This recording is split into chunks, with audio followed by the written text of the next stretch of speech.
Welcome to the African History Network show right here on 910 AM, the Superstation of Future Radio. Hey, I'm your host, Brother Michael Imhotep. It is Wednesday, February 3rd, 2021, and we are live. Hope everybody's doing well today.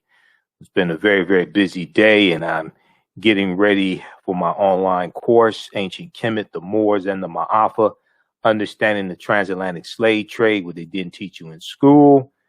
Getting ready for that course that's starting up Monday, February 8th, 2021, 8 p.m. Eastern Standard Time. So you'll hear more about that. And, I was doing a lot of reading and getting ready for today's show. And we're going to deal with a topic. There was a big article from the New York Times from Tuesday. There was a article from the New York Times from January 31st, 2021, dealing with the plight of African American farmers. And then there was a article from Black Enterprise magazine from Tuesday, February 2nd. And Black farmers say they are on the brink of extinction. Black farmers say they are on the brink of extinction. It's a big article from Black Enterprise. There was one from ABC News also that's cited in the Black Enterprise article. And two of Joe Biden's priorities on his platform dealing with racial inequality and climate change can help African-American farmers and the plight of African-American farmers. There is a bill in the Senate that is co-sponsored by Senators Cory Booker of New Jersey and Senator Elizabeth Warren of Massachusetts and Senator Kirsten Gillibrand of New York, called the Justice for Black Farmers Act. The Justice for Black Farmers Act. Now, I've talked about this before on the show late 2020. I talked about the Justice for Black Farmers Act. And when you deal with this, when you study this, and, going back a couple of years ago, we talked about how African-American farmers were suing. They filed a lawsuit because they were saying that they were sold fake soybeans. And they thought it was a plot to steal their land. And there's a history of African Americans having their land stolen from them through various schemes, etc., farmland, etc., things like this. And they thought that this was one of those schemes. I talked about that a couple of years ago. I did a few broadcasts, so some of you may have seen that. And the farmers, these African-American farmers were suing the Stein Seed Company. Okay. Now, of course, the Stein Seed Company said, no, the soybeans were not fraudulent or anything like that. But when you research this topic, and I've been following this for the past few years, when you research this topic, it also deals with how Donald Trump's trade wars with China had a devastating impact on many African American farmers. And this is something I was talking about real time while it was happening, while the trade wars were happening. John Wesley Boyd Jr., who's the president of the Black Farmers Association, talked about this. He was interviewed by Roland Martin on Roland Martin Unfiltered. And this deals with, once again, how policies impact economics, how policies and laws and regulations impact economics and impact your business. So we'll talk about African-American farmers and policies dealing with racial inequality and climate change and how they can help African-American farmers. And also we'll deal with the Justice for Black Farmers Act, the Justice for Black Farmers Act. Once again, politics is the legal distribution of scarce wealth, power, and resources, and the writing of laws, statutes, ordinances, amendments, and treaties, their adoption, interpretation, and enforcement. Politics impacts every aspect of our lives, from the water we drink to the air we breathe to the food we eat. Okay, so we'll discuss that. And then also there was a really good article from face-to-faceafrica.com, face-to-faceafrica.com. We posted this today on our Facebook fan page, the African History Network. And this deals with 5 African-American owned radio stations. 5 African-American owned radio stations created a black radio app after iHeart Radio turned them down and refused to carry their radio stations and their podcasts on the iHeart Radio app. So this is, the name of this app is called Umoja Radio app. And this is a good story dealing with, could be cooperative economics, but dealing with unity and African-American owned businesses pulling their resources together.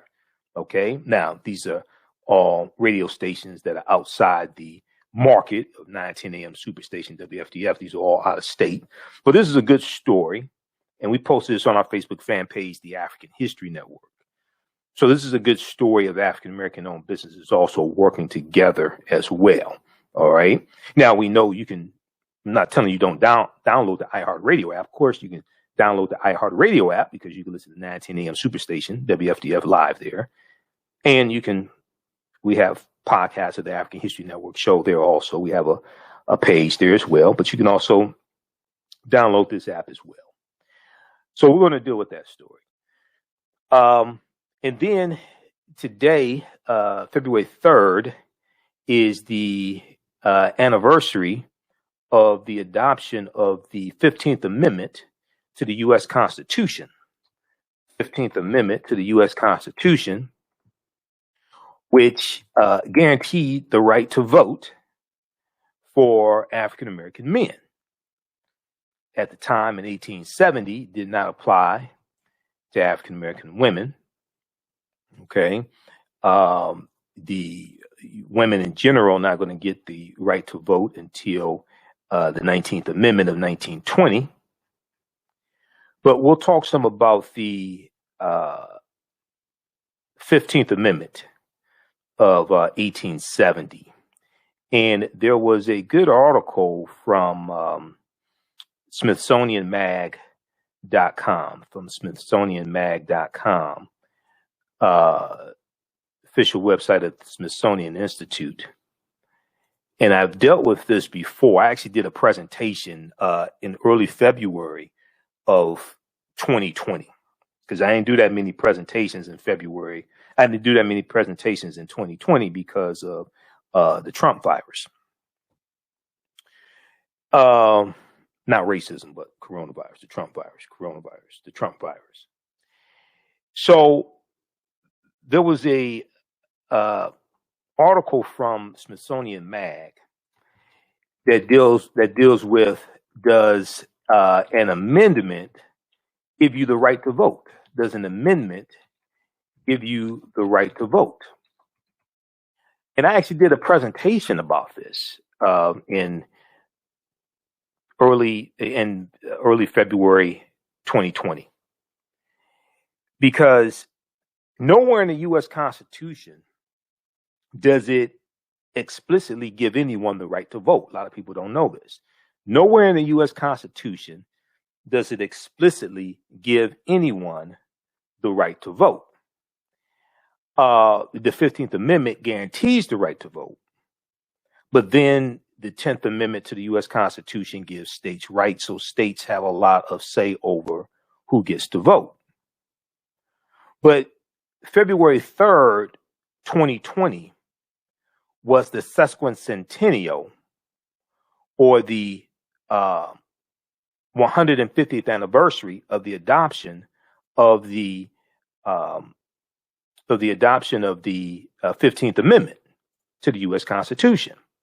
So this is why in 2020, February 2020, the theme for African American History Month was African Americans and the vote. African Americans and the vote. This was the annual theme for African American History Month in the year 2020, February 2020. And as I said, as I talk about each year when we do it African American History Month, there's an annual theme.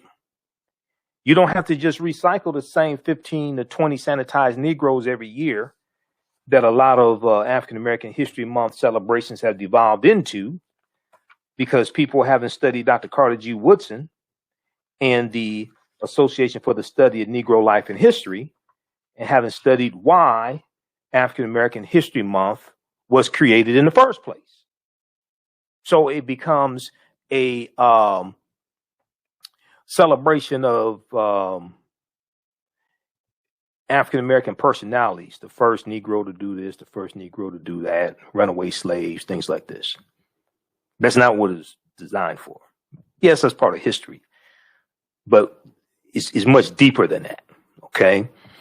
So there's an annual theme each year. This year's annual theme is the Black family, representation, identity, and diversity. The Black family, representation, identity, and diversity, focusing on the historical impact and study of African American kinship and African American families. This year's theme highlights history, literature, the visual arts, and film studies, sociology, anthropology, and social policy of the African American family or the Black family. The theme also takes a look at the representation and identity of African American families, which have been subject to vilification and stereotyping from slavery to present. So when I do my presentations on African American History Month, I get deep into this. We deal with the annual theme, we deal with the history, we deal with Dr. Carter G. Woodson, we deal with the Great Migration, different things like this. Okay, so we're going to talk about these topics on today's show. Now, on the African History Network show, we focus on educating, empowering, and inspiring people of African descent throughout the diaspora and around the world, because right now it's correct wrong behavior. What you do for yourself, what you do to yourself, and what you allow other people to do to you and get away with is based upon what you think about yourself. What you think about yourself is based upon what you have been taught about yourself. What you've been taught about yourself is based upon everything you've read, heard, and seen about yourself. So when you control the radius of a man's thoughts, you can control the circumference of his or her actions, because the mind can't do or teach what it doesn't know. Now, we deal with a number of different topics here on the African History Network show. We deal with current events and history and politics, education, economic empowerment, entrepreneurship, love, sex, health issues, and much, much more. Sign up for our email newsletter. Text the word Kemet, K-E-M-E-T, the 22828 to sign up for our email newsletter. Text the word Kemet, K-E-M-E-T, the 22828 to sign up for our email newsletter. Also visit our website, AfricanHistoryNetwork.com, AfricanHistoryNetwork.com. Email us at AHNShow at AfricanHistoryNetwork.com, AHNShow at AfricanHistoryNetwork.com. For more information dealing with the online course that I'm teaching starting Monday, February 8th, 2021, 8 p.m. to 10 p.m. Eastern Standard Time. It's going to be it's a 16-hour online course that I teach. You can watch from around the world. It's 8 consecutive Mondays. Ancient Kemet, the Moors, and the Ma'afa, understanding the transatlantic slave trade, what they didn't teach you in school. Okay, so you'll hear more about that as well. All right, we're coming up here on a break in just a minute. Then also we have our because it's African American History Month. I have a 15 DVD bundle pack, the Michael Imhotep Black History Month 15 DVD bundle pack that includes 15 of my lectures, including those dealing with the history of African American History Month and lectures on different topics. Okay, that's available at our website, AfricanHistoryNetwork.com as well. We just posted a link here for that. Also, you'll hear more about that. All right, we're coming up here on a break. Also, if you like this type of information, you can donate to the African History Network, $ the AHN Show through Cash App, $ the AHN Show through Cash App, and also through PayPal, paypal.me/the AHN Show, paypal.me/the AHN Show, or at our website. All right, we're coming up on a break. You listen to the African History Network show right here on 910 a.m. Superstation, Future Radio. I'm Michael Imhotep. We'll be back in a few minutes.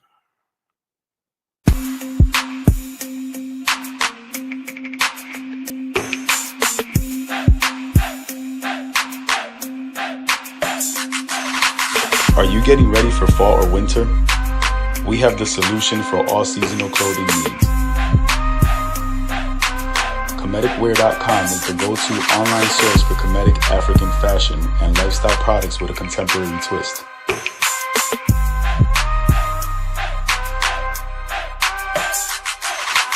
We're committed to offering unique styles reflecting our African heritage.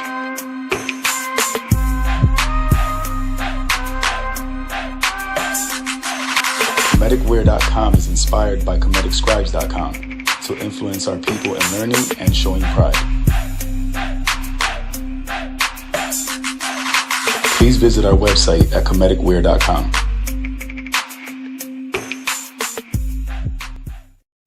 For 25 years, the Black History 101 Mobile Museum has carried on the rich legacy of the Black Museum movement in America by showcasing original artifacts of the Black experience at colleges, universities, K-12 schools, corporations, libraries, conferences, and cultural events, making it the most traversed Black History mobile exhibit in American history. Dr. Khalid El-Hakim is the founder of the Black History 101 Mobile Museum, and he is a highly sought-after public speaker on topics like history, social studies, education, museum studies, hip-hop, and race relations.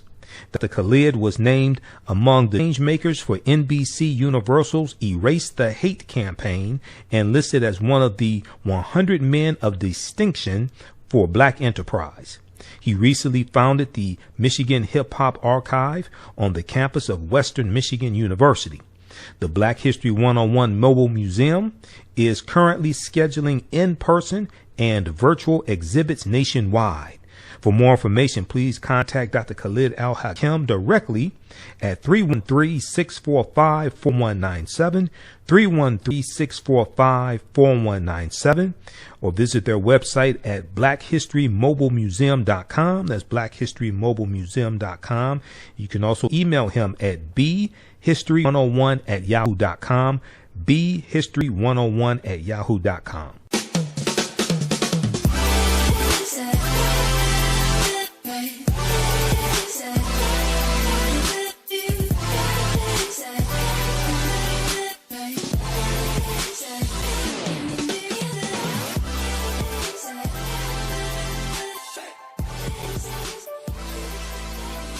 Visit 4glossygirls.com. That's the number 4glossygirls.com, and follow them on Instagram at 4glossygirls.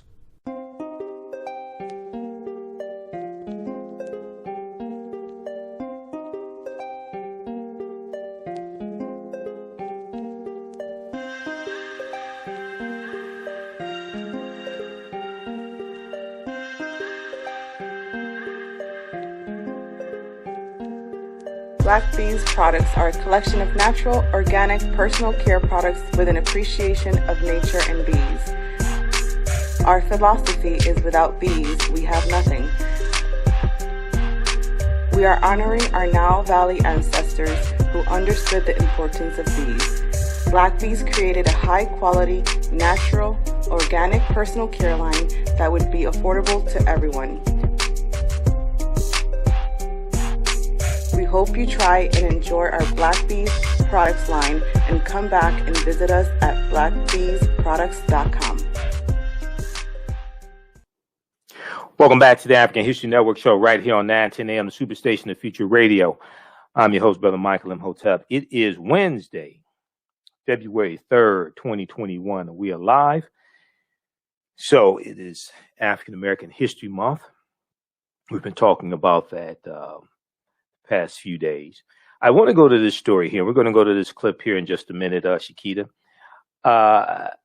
So African American farmers say they are on the brink of extinction. On the brink of extinction. Now, there's a big article from blackenterprise.com that deals with African American farmers, and there's also a big article from the New York Times. If we look at the article here from Black Enterprise, and I'm going to pull it up here, Black farmers say they're on the brink of extinction. African American farmers made up 14% of the U.S. farming population in 1910. In 1910, okay, 1910 is about 5 years before the Great Migration started, which was from about 1915 to 1970. But today, African American farmers make up just 1.4% of the population, and discriminatory practices within the government are to blame. Discriminatory practices within the government are to blame. So we pull up this, we have this article pulled up here. Let's take a look at this.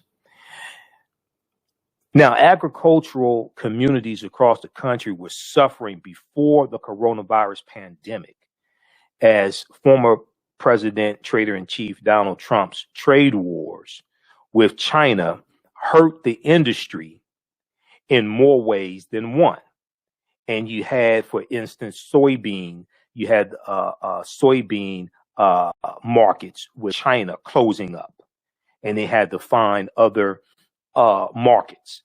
You had to have a round of loans going out to farmers because of the trade wars. And when you had the partial government shutdown in early 2019, going into January 2019, because Democrats won the midterm election in November 2018, and then in December 2018, you had the partial government shutdown. Trump walks out of the meeting with Nancy Pelosi and Chuck Schumer dealing with the infrastructure bill. And then you end up with a 35-day partial government shutdown. Okay. Well, what happened was that delayed the loans that were supposed to go to the farmers. Okay. When he had that partial government shutdown, a 35-day partial government shutdown, that delayed money going to the farmers that was supposed to help them because of the trade wars with China and losing the China soybean market. Okay. So you had, and this was on top of the problems farmers were already having. When you go back and look at the results of the trade war, and even before that, you saw a pretty significant increase in the amount of bankruptcies that farmers were filing. Okay, one report I saw said that the bankruptcies increased by 20%. You also had an increase in suicides by farmers as well. Okay, so agricultural communities across the country were suffering before the coronavirus pandemic. Now, African American farmers, as former President Donald Trump's trade wars hurt the industry in more ways than one. However, Black farmers have had to deal with a whole different set of issues. Okay, a whole different set of issues. Now, African American farmers told the Associated Press that in addition to the many challenges white farmers face, they have to deal with less access to credit and technical support. They have to deal with less access to credit and technical support, which make it harder for them to update equipment, purchase seed, operate their farms, and buy more land. Okay, so they're operating. They have to compete, but they're operating at a deficit. Now, African American farmers also said they have to deal with racial bias at almost every level of government that has pushed them off their land. They have to deal with racial bias at almost every level of government that has pushed them off their land. Now, the U.S. Department of Agriculture's USDA Farm Service Agency typically relied on local loan authorities to make loan decisions. Many of these authorities were in majority white rural areas, leading to discriminatory and racist practices. Quote, they do not want black farmers to have any farm ground whatsoever. Farm ground gives you power. Not a lot, but it gives you some power, said Rod Bradshaw, a black farmer who raises wheat, cattle, and Milo. He said this to the Associated Press. Now, there's also a big article that abcnews.go.com has. There's a link to that article in this one here from Black Enterprise.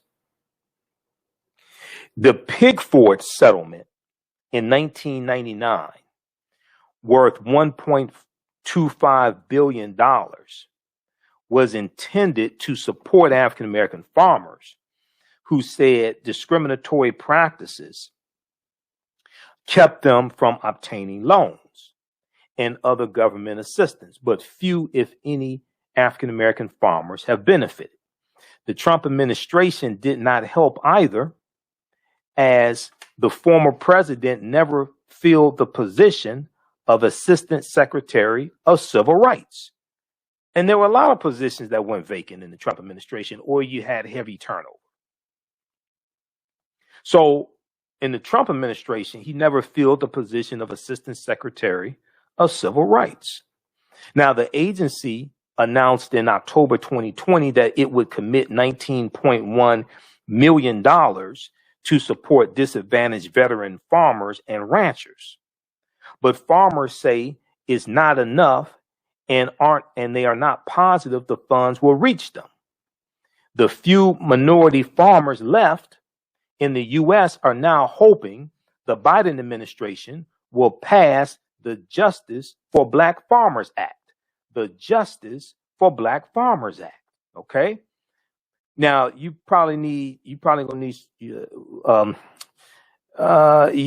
think you're gonna need some Republicans to vote for this in the Senate. I think you need 60 votes for this act. Okay, the Justice for Farmers Act. Now, the bill, which is co-sponsored by Senators Cory Booker, Elizabeth Warren, and Kirsten Gillibrand, will enact new policies to end discrimination within the USDA, protect current black farmers from losing their land, and provide land grants for a new generation of black farmers. Quote, overtly discriminatory. So once again, see, this deals with understanding how politics is the legal distribution of scarce wealth, power, and resources, and the writing of laws, statutes, ordinances, amendments, and treaties, their adoption, interpretation, and enforcement. Politics impacts every aspect of our lives. This is why in 2016, when you have people saying, we don't need to vote, we just need to do economic empowerment, invest in the stock market, okay, and build businesses. I said, that's good. My degree's in business administration. I understand that better than most people. I taught entrepreneurship for 7 years, help people get funding for businesses, help them critique business plans. I wasn't going to write the business plan for them. Help them get funding, things like that. That's good. But also, I understand the role of government. I understand that politics is the legal distribution of scarce wealth, power, and resources, and the writing of laws, statutes, ordinances, amendments, and treaties, their adoption, interpretation, and enforcement. And I understand you need a president in office whose policies will protect the economy that your black business depends upon to survive. Subsequently, we had an incompetent president for 4 years, Donald Trump. And as of April of 2020, because of the coronavirus pandemic, we lost 41% of African American owned businesses. By the end of 2020, it was probably at 50%, at least. This is an example of how elections have consequences. Then we look at the devastating impact the Trump administration has had on African American farmers. Elections have consequences. So, quote, overtly discriminatory and unjust federal policy has robbed black families in the United States of the ability to build and pass on intergenerational wealth, Senator Cory Booker said in a statement. We're dealing with the results of laws and policies. Now, you have some people like Jared Kushner. He's probably surrounded by lawyers right now. You have people like Jared Kushner that say, oh, black people just need to try harder. But you don't want to deal with a history of laws and policies put in place to maldistribute wealth, power, and resources into the hands of Europeans and take away what we had.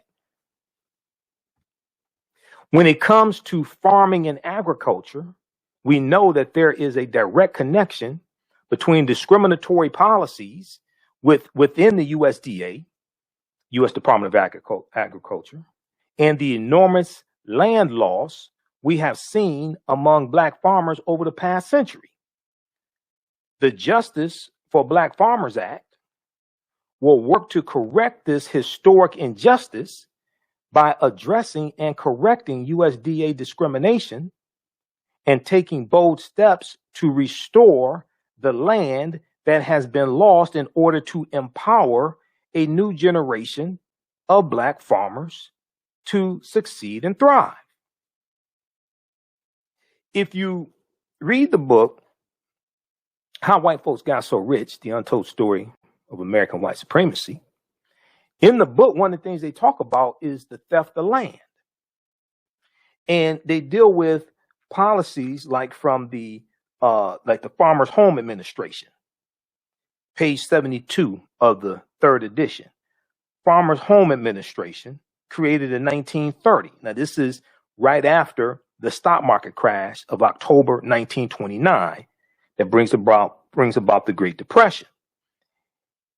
And they say at the end of legal slavery in 1865, African Americans were concentrated in the agricultural sector of America, because in the year 1900, at the turn of the century, 90% of African Americans lived in the South. It wasn't because we liked the heat. It was a legacy of slavery. They were more likely than whites to own farms. African Americans were more likely than white people to own farms, though they held less acreage and had poor quality tracts of land.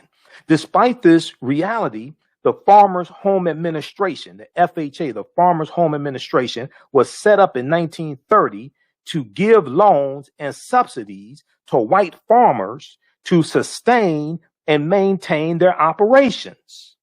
This is an example of how laws and policies were put in place to maldistribute wealth, power, and resources. Politics is the legal distribution of scarce wealth, power, and resources.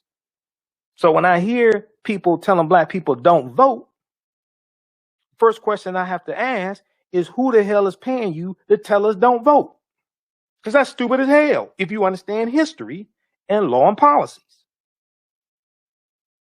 The Farmers Home Administration was set up in 1930, set up by the federal government to give loans and subsidies to white farmers to sustain and maintain their operations. To achieve this, now 1930, that's President Herbert Hoover.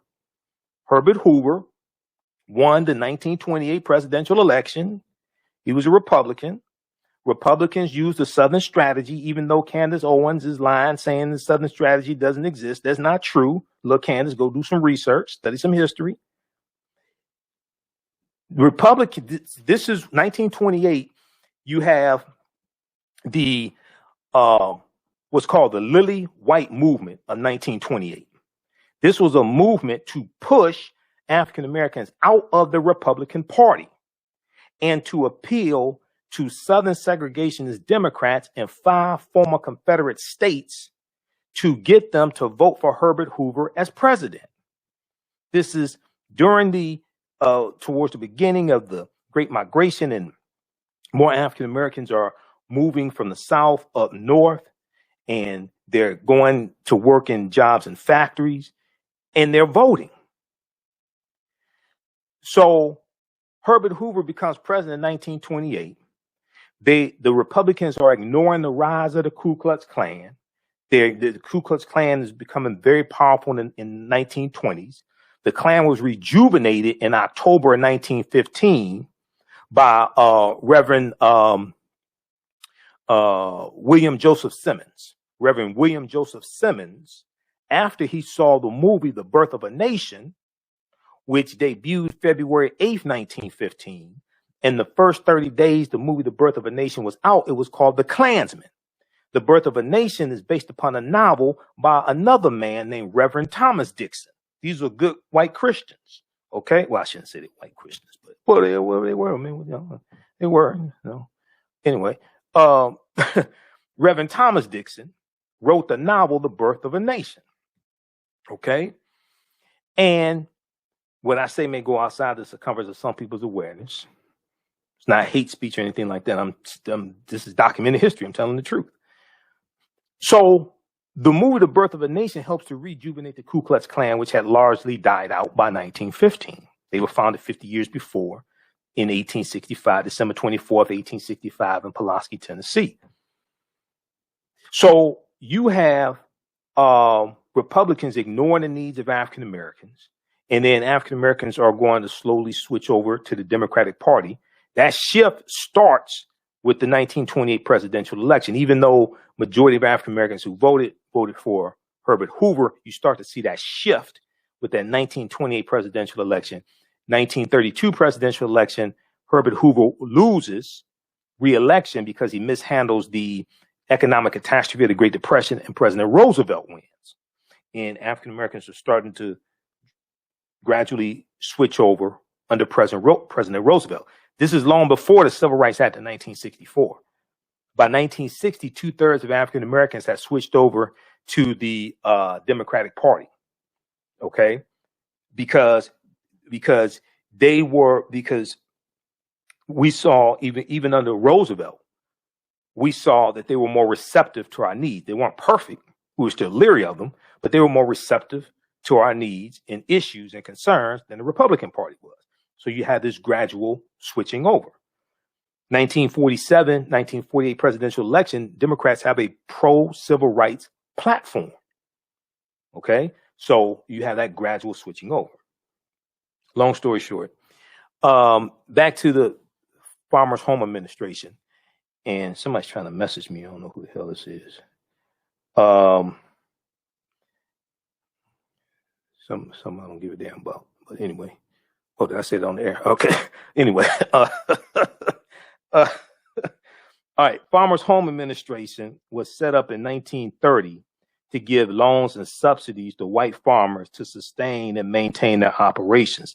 To achieve this unstated racist purpose, the Farmers Home Administration allowed local whites to operate the program, and they, not the federal government, decided who would get those critical benefits. So at the state level, you had, segregationists and things like this distributing the resources at the state level. As a result, Black-owned farms, unable to compete with the well-subsidized and well-financed white farms, fell dramatically from about 900,000 in 1930 to 682,000 in 1939. Just in that 9-year period of time during the Great Depression, from 1930 to 1939, we lose over 200,000 farms because of a maldistribution of wealth pond resources through the Farmers Home Administration. Many of the whites used the government money to modernize by buying tractors and evicting Black sharecroppers. When you look at the article from the New York Times, okay, Two Biden priorities, climate and inequality, meet on Black-owned farms. Meet on Black-owned farms. I want to pull this one up here. And we're about to go to that clip also, Shakita. Let me know if we have any callers. Two Biden priorities, climate and inequality, meet on Black-owned farms. So this is dealing with how those issues in those policies impact African-American farmers. Let me pull this up. There's a picture in the article. I think it was this article because I read so many on this. I think it was in this article. There's a picture that shows African-American sharecroppers. Yeah, it's this one right here. African-American sharecroppers evicted off of the land they were sharecropping in 1939. This is during the Great Depression. Okay? Let's see if we can do a screen share on this. Then we're going to go to that clip, Shakita. I know she's got it ready for me. Let's see. Let's look at this here. So you have to understand this history because all this, the history, the laws and policies, this is all connected, which ties into the lawsuit of the Pickford settlement in 1999. Okay. Now this is from the article from the New York Times. It's an 8-page. I printed it out. I got it right here because I was researching this before we came on the air. I printed out. It's 8 pages. Two Biden priorities, climate and inequality, meet on Black-owned farms. So you're seeing the connection between policies and conditions. Policies and conditions, laws, policies and conditions, and who you vote for, who put the policies in place. You can get something like this under Trump. This is an example of how elections have consequences. The administration has pledged to make agriculture a cornerstone of its plan to fight climate change, global warming, but also to tackle a legacy of discrimination that has pushed Black farmers off the land. You couldn't get this under Trump. So very quickly here, if we look at this picture, I'm going to show you the caption. This is evicted sharecroppers in 1939 in New Madrid County, Missouri, during the Great Depression. Okay. All right. I want to go to this clip here, Shakita. This is from Al Jazeera. This is called "Why Are All the Black Farmers Vanishing?" Why are all the Black farmers vanishing? Let's go to this clip. My grandfather would say, "The land knows no color." Never mistreated anybody, people did. This is the story of an injustice that begins with slavery, continues through decades of government-sponsored discrimination, and even now is a fight for survival. Black farmers have faced discrimination for centuries, and today there's fewer than 49,000 of them in the U.S. That's less than the entire student body of the University of Texas. We had to fight for the land, fight for the equipment. But the white farmers around here, their land was inherited down. Black farmers lost 80% of their land between 1910 and 2007, in large part because of systemic racial discrimination. Folks are starting to realize that we don't actually have a future of farming unless we include all of the various ethnicities and races in this nation. Leah Penniman knows a lot about the history of Black farmers in the U.S., in part because her grandmother was a farmer. A lot of people don't know that the 12.5 million Africans who were kidnapped from their home were mostly rounded up because they were expert agriculturalists. Even after the Civil War ended, the government never delivered on its promise of reparations. It said it would give 3 people a plot no larger than 40 acres and a mule. It didn't. Despite the fact that the promise never happened, we did manage to save enough money to purchase 16 million acres of land by 1910. Black farming hit its peak in 1920, when nearly 1 million black farmers worked the land. Many black families across the South were sharecroppers. That meant they'd rent and farm small plots of land, and then the landowner would receive part of the crop. But high interest rates and unpredictable harvests often left sharecroppers, like John Boyd Jr.'s grandfather, indebted to landowners. He would always wind up owing Mr. Harper money, and I couldn't figure that out.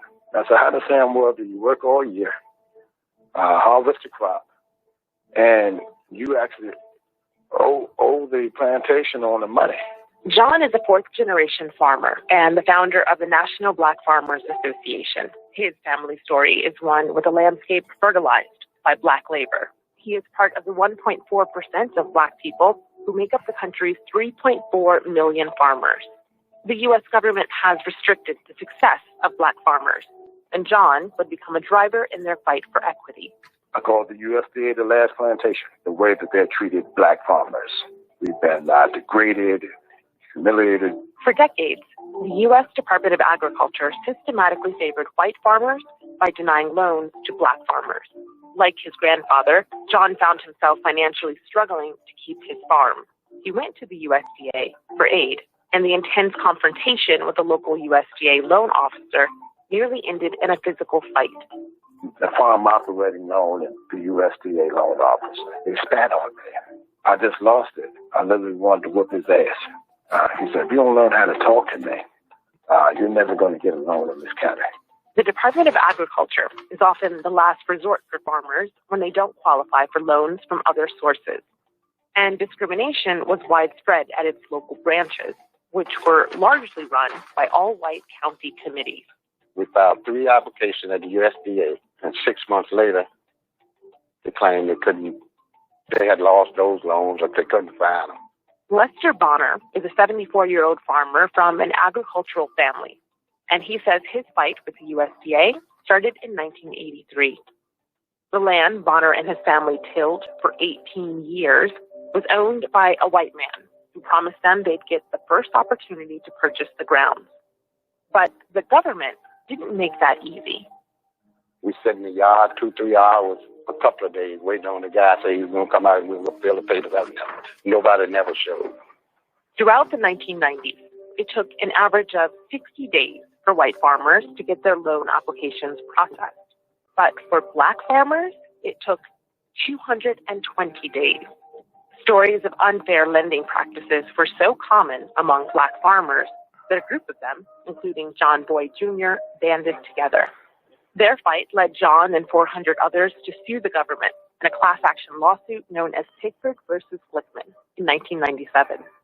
I did a lot of the legal work because lawyers said there's no way you're going to win suing the federal government, especially a group of blacks to get paid for something, compensated for something. It was taboo. It had never been done before. But the black farmers did win. Well, kind of. The government settled the case for a little more than $1 billion. The Black Farmers case was like the next biggest thing to the Voting Rights Act as far as meaningful things that happened to black people in this country. A drop in the bucket for what happened from slavery to Jim Crow to sharecropping. Nearly 16,000 farmers affected would receive $50,000. Some other farmers received more, but that was only if they filed their claims by a certain date. Many didn't. So Boyd found himself again fighting for nearly 40,000 claimants.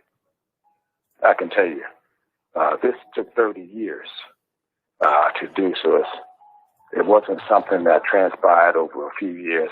We're talking about a 30-year period before farmers received their final checks out of the second lawsuit. The follow-up case, known as Pickford 2, gave claimants an additional $1.25 billion in compensation. But for many black farmers, it was too late. the plaintiffs were in their 80s and 90s. It was important because it showed the nation that Black farmers did not decline because of a lack of skill or desire to leave the land. Today, the average age of Black farmers in the U.S. is about 60. And Leah Penniman's life mission is to cultivate the next generation of young Black farmers. Her program at Soulfire Farm works with Black farmers who are mostly in their 20s and 30s, offering week-long immersion courses. It gives me hope, this sense that our generation is awakening to the call of coming back to the land. Leah wants to show that young Black farmers can still connect with the land, despite everything previous generations have endured. Land is the basis of freedom, dignity, and equality. It allows people in our community to see more broadly what's possible for them and that they don't have to settle for what society has been told are the limits of what they can do.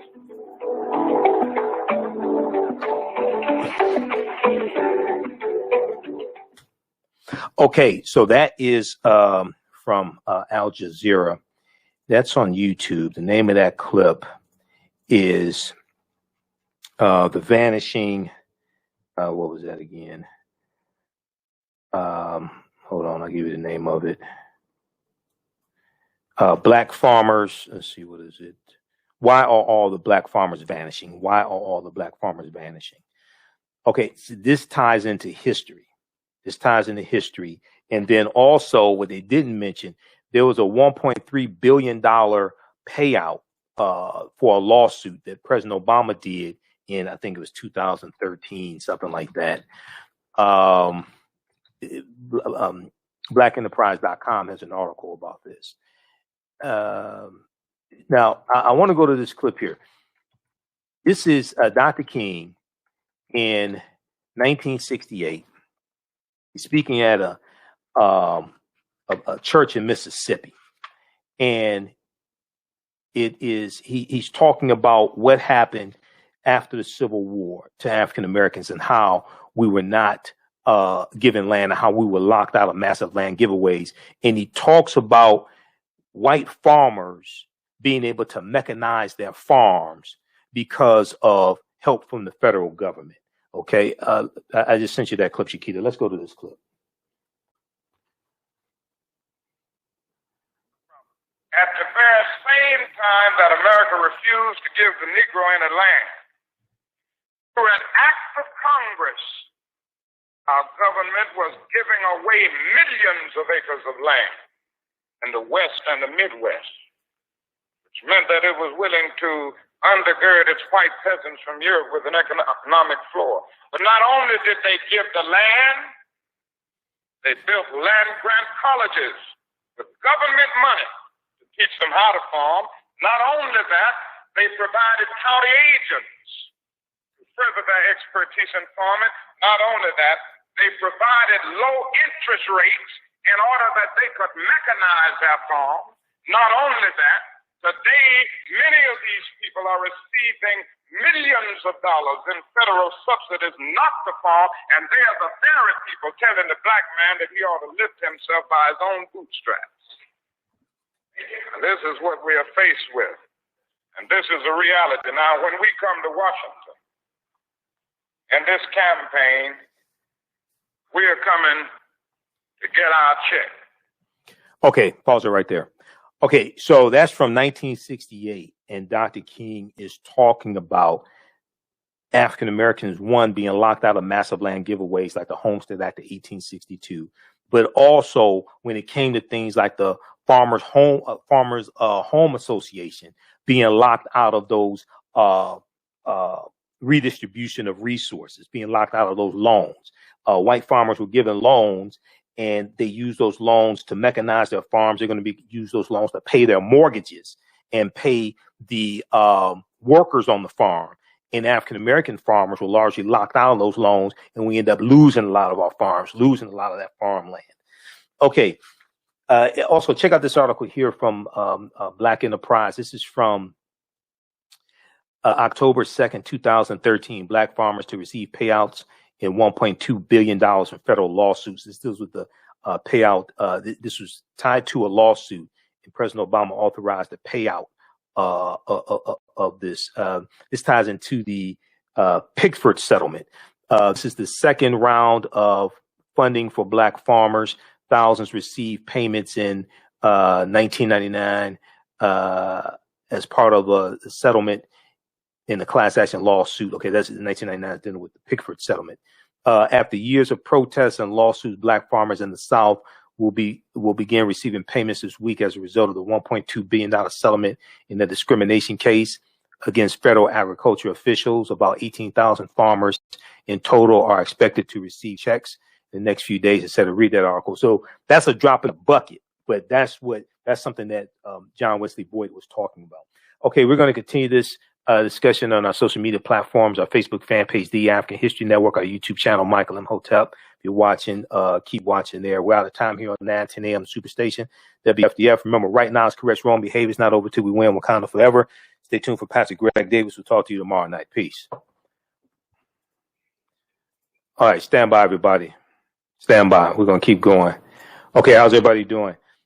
All right, if you like this type of information, also, you can donate to the African History Network. You can support us, $, TheAHNShow through Cash App, $, TheAHNShow through Cash App, also through PayPal, paypal.me/TheAHNShow, paypal.me/TheAHNShow. That helps support us, helps us keep broadcasting 6 days a week. We're here Monday through Friday, 11 p.m. to 12 midnight Eastern Standard Time, and Sundays, 9 p.m. to 11 p.m. Eastern Standard Time. That helps pay for this technology. So just keep broadcasting. I'm broadcasting through Restream right now. I just paid these jokers $209 for this package, so I can broadcast, show you all this, do the screen share, and then also rebroadcast these shows throughout the day. Okay, so we rebroadcast these shows throughout the day as well, and some of the broadcasts I've done, and I'm going to start doing rebroadcasts overnight. Also, I have to program those, hit people on the West Coast, etc. Okay, so we definitely appreciate the support. For African American History Month, we have the 15 DVD bundle pack of some of my lectures. The Michael Imhotep Black History Month DVD bundle pack, 15 DVD bundle pack, and it includes everything from my lectures dealing with the film Black Panther to a presentation I did dealing with the history of African American History Month, to Ancient Kemet, the Winter Solstice, and the history of Christmas. It's 15 of my lectures. Okay. It's on sale $100. We just posted the link here. It's also at our website, AfricanHistoryNetwork.com, AfricanHistoryNetwork.com. So we'll talk about that in a few minutes here. Do you have an idea or business that requires app development, or thinking of moving your IT resources to the cloud? We have post-paid and profit-sharing plans for unique ideas or profitable businesses. Who can take advantage of this unique program? Entrepreneurs with unique ideas, startups, small to medium businesses. Contact us, 267-209-0352. Visit nomadicsystems.net, nomadicsystems.net today. Intuitive Design Clothing is an online accessory store that sells one-of-a-kind signature statement pieces for men and women. They also specialize in fashion consultations, closet organization, and decorating small spaces. Are you looking for a statement piece for a special affair, or would you like to add some select pieces to your ensemble of accessories? If you're looking for something different, definitely contact Kathy Norman, owner and CEO of Intuitive Design Clothing. Visit their website, intuitivedesignClothing.com. That's intuitivedesignClothing.com, and you can email her at info@intuitivedesignClothing.com. Intuitive Design Clothing is where every entrance is a grand entrance.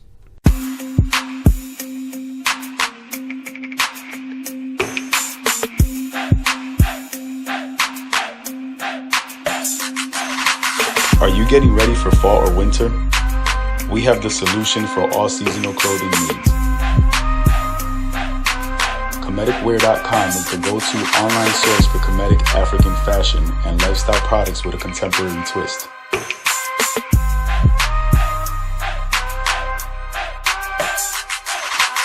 We're committed to offering unique styles reflecting our African heritage.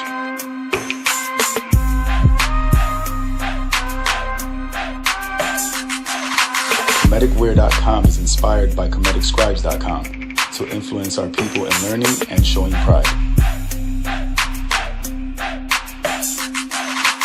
please visit our website at comedicwear.com.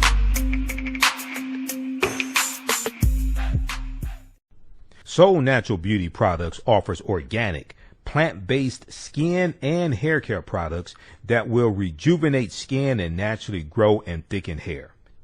Their whipped shea butter can heal or restore damaged skin cells to prevent hyperpigmentation and skin breakouts. All products are made with organic plant-based ingredients. Their maximum hair growth oil is fortified with organic herbal extracts and undeniably proves that Mother Nature knows best. It thickens, lengthens, softens, and conditions all types of hair. They even guarantee hair improvement within 90 days or a full refund.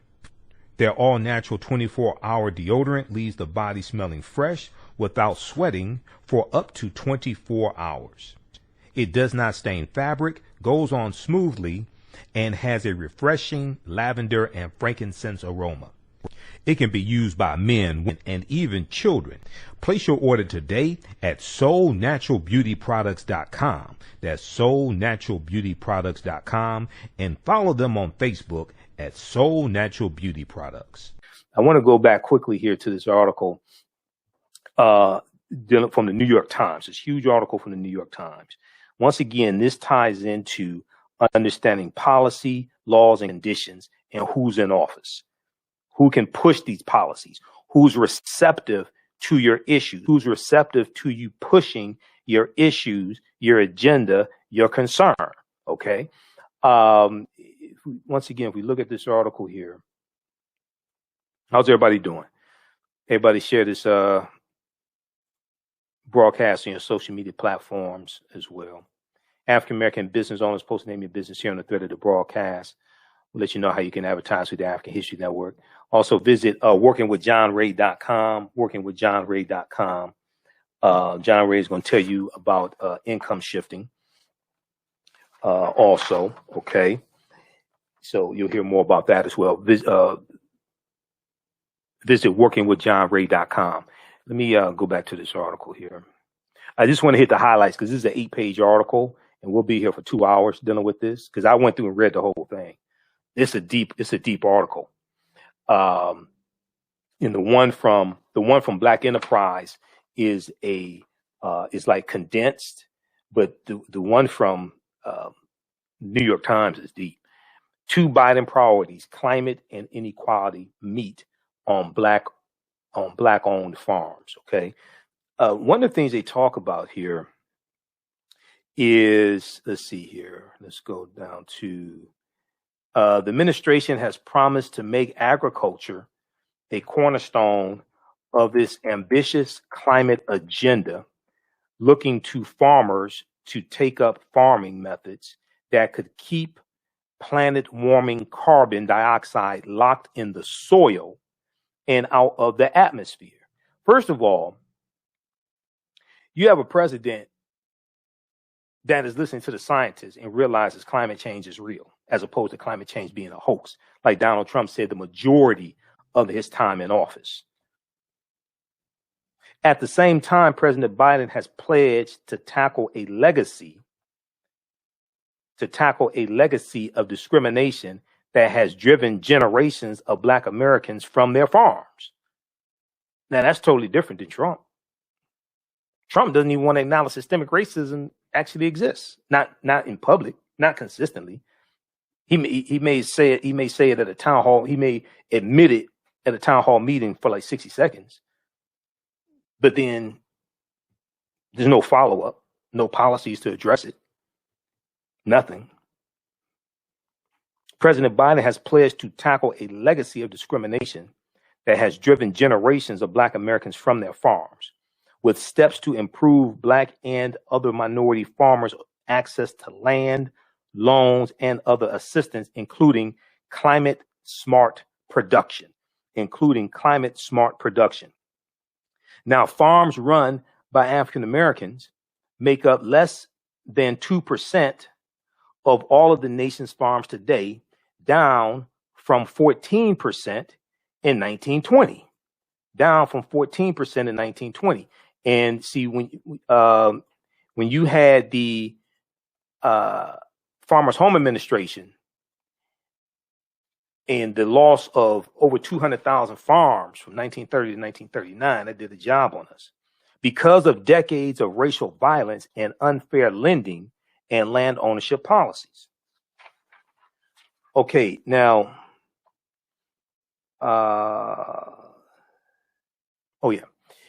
So Joe Biden's promises come on the heels of a year.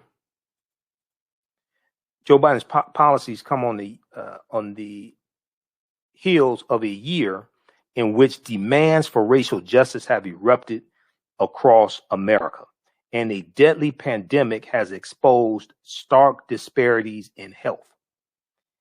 Biden is also seeking to reverse former President Donald John Trump, the traitor-in-chief, to reverse Trump's unraveling of environmental regulations. Trump reversed over 100 environmental policies. There was a article from the New York Times. There was a big article from the New York Times, and this may be a link to it here. This one right here. Y'all have to. Now, I've talked about this before, and I've dealt with this in some of my lectures. Okay, go read this article here from the New York Times. The Trump administration rolled back more than 100 environmental rules. Here's the full list. This was last updated January 20th, 2021. This goes through and shows how Trump was rolling back, either weakening or totally reversing over 100 environmental policies. Some from the Obama administration, put in place by the Obama administration, some left in place from previous administrations, and the Obama administration left them in place. This ties into climate change. This ties into the plight of African American farmers who are fighting against climate change. All of this is connected.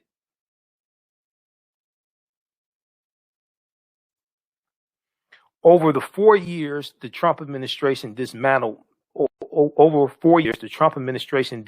major climate policies and rolled back many more rules governing clean air, water, wildlife, and toxic chemicals.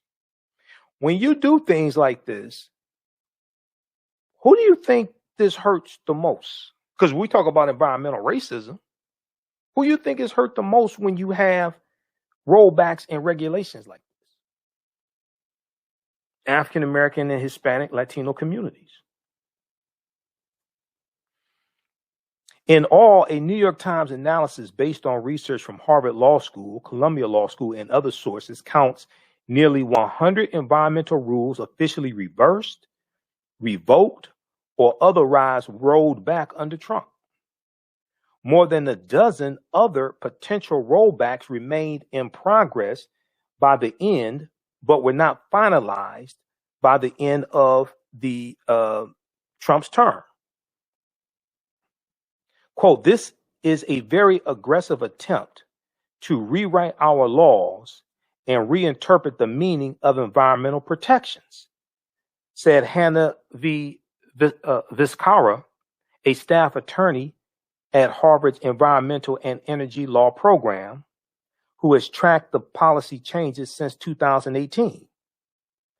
This administration, the Trump administration, is leaving a truly unprecedented legacy, and it's not a good one.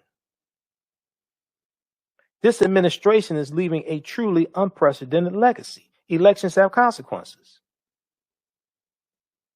So while people in 2016 was saying we don't need to vote, we just need to do economic empowerment, invest in the stock market, and build businesses, they didn't talk about the environment and environmental racism and how that would impact African American farmers, how that impacts African Americans in areas that are already having problems with pollution, emissions from plants, lead in the waters, not just Flint, Michigan. All of this is connected. So this article goes through it and breaks this down by category: air pollution and emissions. It deals with the reversals completed, reversals in progress, drilling and extraction, infrastructure and planning, animals, water pollution, toxic substances and safety. So go read this full article here. This ties into the plight of the African American farmers. The Trump administration rolled back more than 100 environmental rules. Here's the full list. 98 rollbacks were completed. 14 in progress. This is from the New York Times, okay? So I've kept up with that throughout the years because I've included that in some of my presentations. All right, I want to go back quickly to this article here, the original one from the Times. There was another section, land trust, there's another passage I want to look at.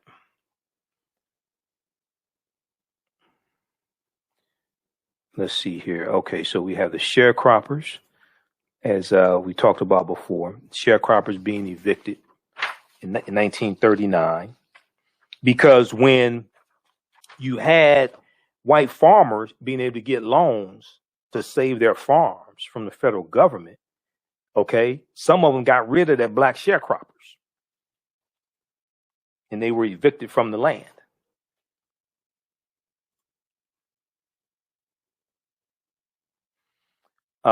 Let's see, where is that? For a brief time.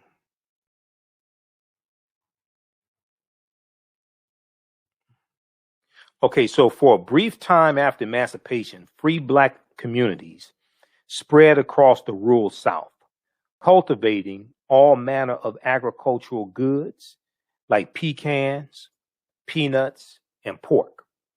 By 1920, there were 925,000 black farmers, a fourth of whom were able to secure their own land. The Jim Crow era brought a violent backlash from white landowners, and black farmers and sharecroppers became the target of intimidation, bombings, and other attacks. The discrimination and racist violence spurred many black farmers to flee north, often to cities, as part of the Great Migration. Now, that wasn't the only reason why they were fleeing north. Part of it was domestic terrorism. We were being ran out of the South. That's part of it. That's not all of it. You have things like the boll weevil invasion. You have the boll weevil eating up cotton crops and eating up the crops. You have okay, so this is 1930. During World War I. The U.S. World War I is 1914 to 1918. The U.S. gets involved in World War I in 1917. When the U.S. troops go fight in the war, when these white men go fight in the war, this leaves a labor vacuum in a lot of these northern plants. And a lot of these northern plants and factories, they're marketing to African Americans in the South, enticing them to come up north and go to work in these plants. So many of us are trying to get out of the South. Some of us are going to keep our farms, but others who maybe don't own farms or are being ran off the farm, domestic terrorism, they can't pay the taxes on the farm or what have you. Many of us are going up north and going to work in these factories because we were looking for a better way of life. We're looking for equal protection under the law. We're looking for a better way of life. So you see the beginning of the Great Migration right about 1915. It goes from 1915 to 1970. You have about 6 or 7 million African Americans migrating from the South up north. All right. Then it goes on to say, disparities in access to loans and aid and well-documented discrimination at the Department of Agriculture also drove black farmers from their land. This is just what I was talking about. Even as the civil rights era started to bring black Americans equal rights under the law, the rural exodus accelerated. The rural exodus accelerated as white citizens councils in the South, wary of a surge in black voters, explicitly targeted black farmers for expulsion from their communities. Okay, so read the rest of this.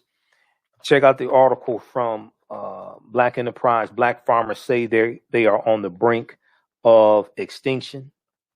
Read about the Justice for Black Farmers Act, the Justice for Black Farmers Act, co-sponsored by Senators Cory Booker, Elizabeth Warren, and Kirsten Gillibrand.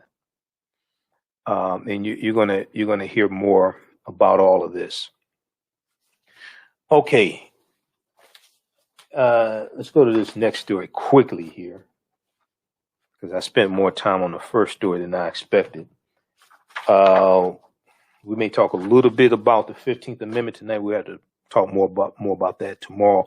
Originally I wanted to talk about the Mexican-American War of 1846 to 1848, because February 2nd was the anniversary of the signing of the Treaty of Guadalupe Hidalgo of February 2nd, 1848, which is what ended the Mexican-American War.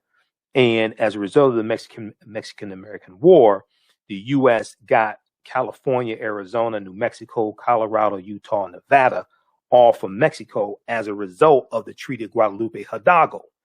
All that land belonged to Mexico. Okay, so we're going to talk about the Mexican-American War of 1846 to 1848 sometime soon in the next couple of shows. I don't know, but we need to talk about the 15th Amendment between today's show and tomorrow's show. It's just so much to cover, and I only have so much energy and so much time. Let's see. Okay, let's go to this other story here. So I saw this article from face-to-faceafrica.com. And this deals with African-American owned radio stations. Okay. And I used to be on the Empowerment Radio Network. Some of you all know that. That was an African-American owned radio station. And it's hard, in dealing with, it's hard being in African-American radio, especially when it's talk radio. If you play hip hop music, you make more money doing that. Talk radio is very hard. Okay.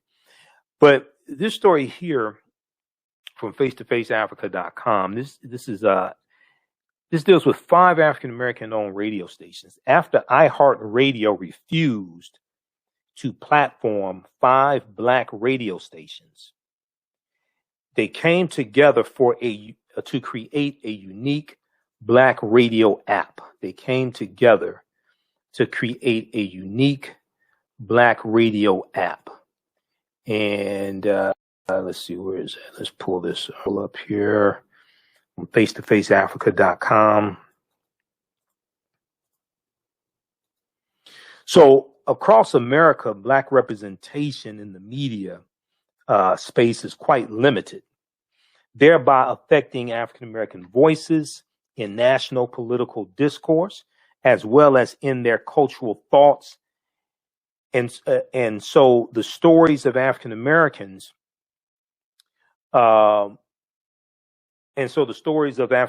when it comes to their culture, challenges worldviews and political persuasions as told by powerful media channels, mainly owned by white people. So oftentimes we have to go, we're on white networks or stations or iHeart Radio or something like that to get our message out. So if we look at this article here, this is from February 2nd. I think this is February 2nd. February 2nd, 2021 from face-to-faceafrica.com. After iHeart refused to platform 5 black radio stations, they came together for a unique radio app.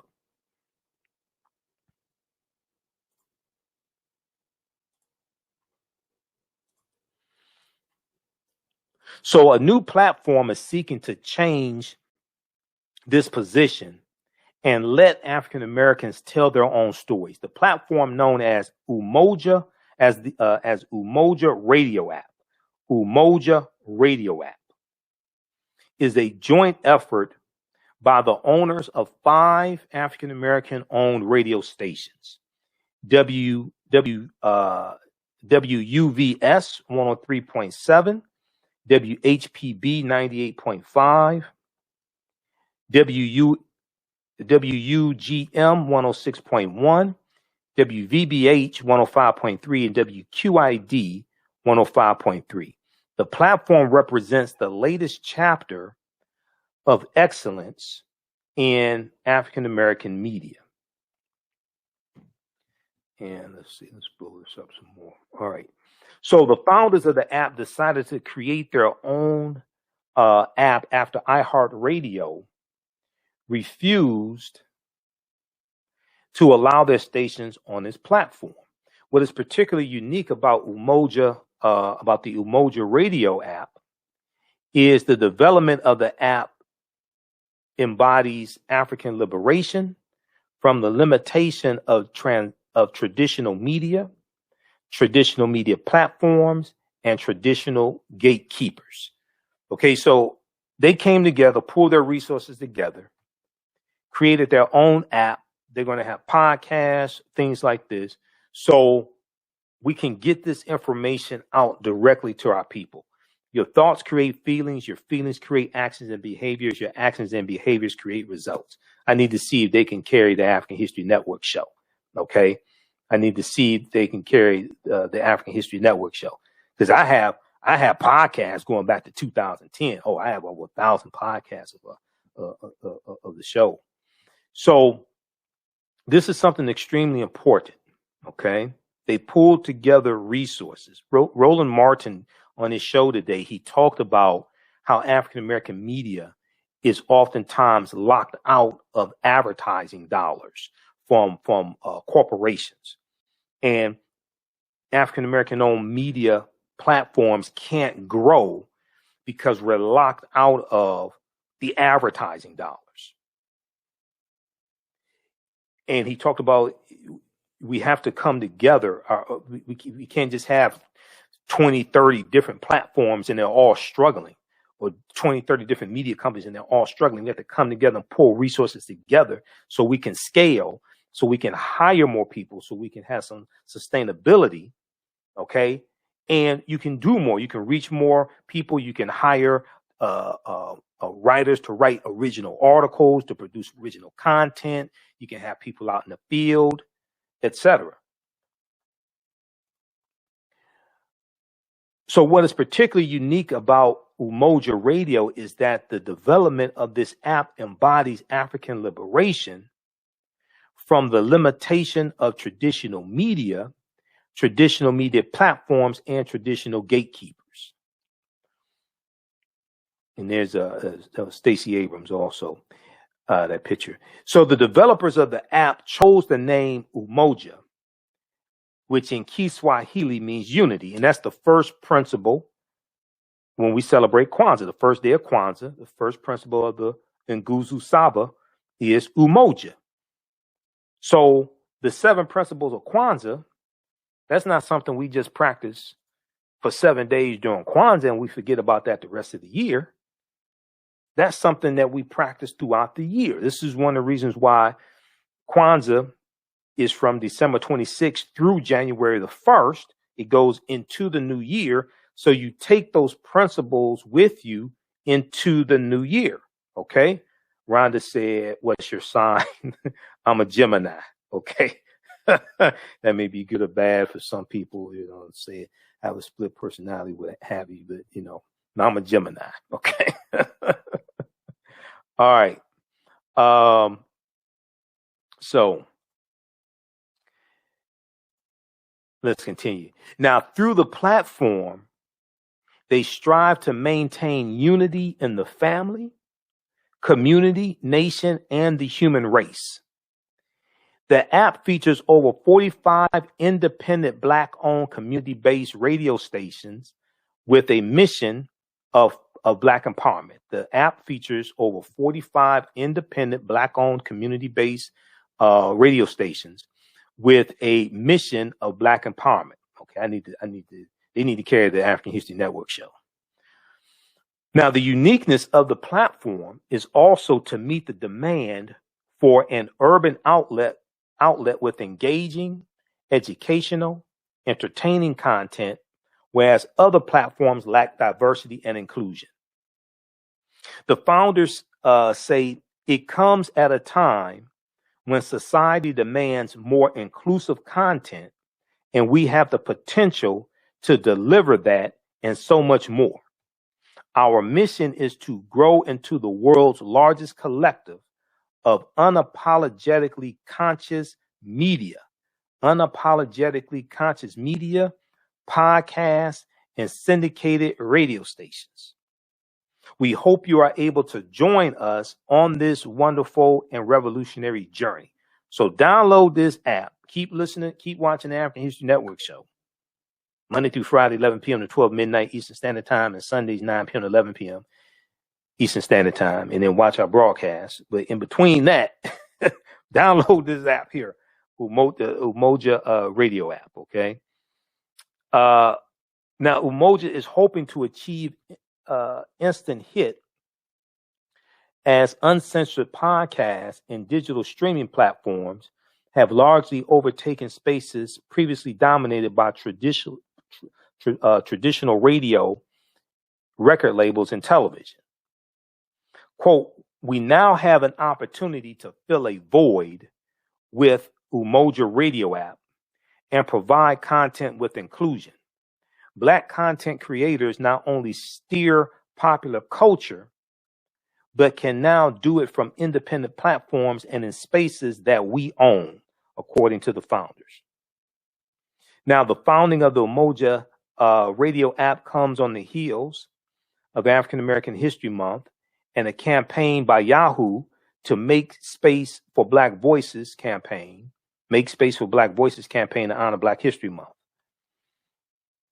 The programming includes a celebratory Yahoo logo in partnership with creative artist Janelle Young, as well as new video series and on-air interviews celebrating Black changemakers, and a special live stream event featuring different industry leaders, Yahoo said. Okay, so check out this article here from face-to-faceafrica.com. You see, we share a lot of their content. This article is by Abu Mubarak from February 2nd, 2021. After iHeart Radio refused to platform 5 Black radio stations, they came together to form a unique Black radio app. They're putting the principles of self-determination and the principles of Kwanzaa into practical application, because I hear a whole lot of people pontificating and theorizing, and they're usually talking about conspiracy theories and all this stuff. And I tell people, show me the manifestation of your pontification. That's what I want to see. Show me the manifestation of your pontification. Okay, this is what they're actually doing. You have to own something. You have to create something. All right, so check out that article also. Umoja, U-M-O-J-A.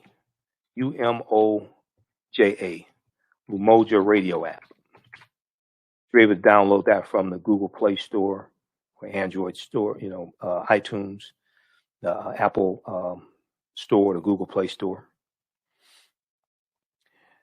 All right, and let's see. Lastly, okay. All right, how's everybody doing? We have DL, Gordon, Kim, Rhonda. All right, if you like this type of information, you want to support the African History Network, you can do so through Cash App, $, the AHN Show through Cash App, $, the AHN Show through Cash App, also through PayPal, paypal.me/the AHN Show, paypal.me/the AHN Show, and at our website, AfricanHistoryNetwork.com. Okay, so if you want to donate 10, 15, 25, 50, 100, whatever, that helps us stay on the air 6 days a week, keep doing the research, pay the bills, help finance the show. You can also set up for a recurring donation through PayPal if you want to as well. We have our my online course, Ancient Kemet, the Moors, and the Ma'afa, Understanding the Transatlantic Slave Trade, what they didn't teach you in school.